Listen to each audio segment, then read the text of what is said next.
dowladda Soomaaliya ayaa ka codsatay caalamka waa golaha ammaanka waa qaramada midoobay in cunaqabateen lagu soo rogo waddan ka mid ah Yurub.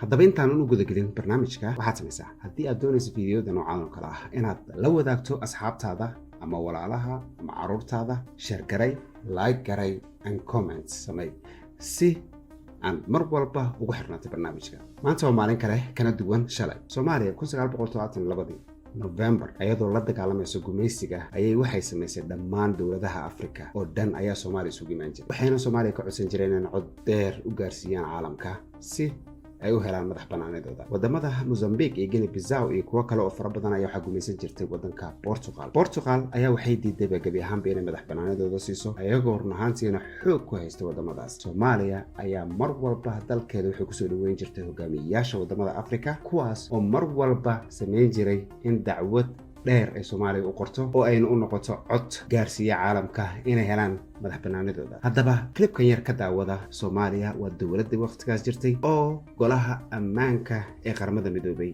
ka hadlaysa. Soomaaliya waxay ahaayeen gacantii libaaxyada Afrika la jiray waqtigaas. Daawo. Portugal does not manufacture arms. She would not be able to continue her colonial war if the countries which are supplying her with a variety of military supplies were to end this infamous and inhuman trade.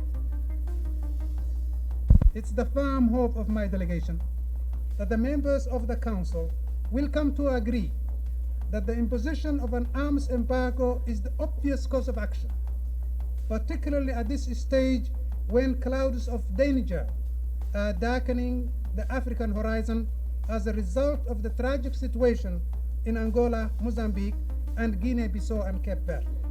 maanta waxaan aragnaa in siyaasiyiin Soomaali ah ee run ahaantiiba Soomaaliya oo sanadkii horeba laga qaaday cunaqabateyntii hubka dhinaca hubka ah in ay maanta codsanayaan qaarkood in dib loogu soo celiyo taasoo dhibaato ku ah qaranimada iyo jiritaanka dowladda Soomaaliya.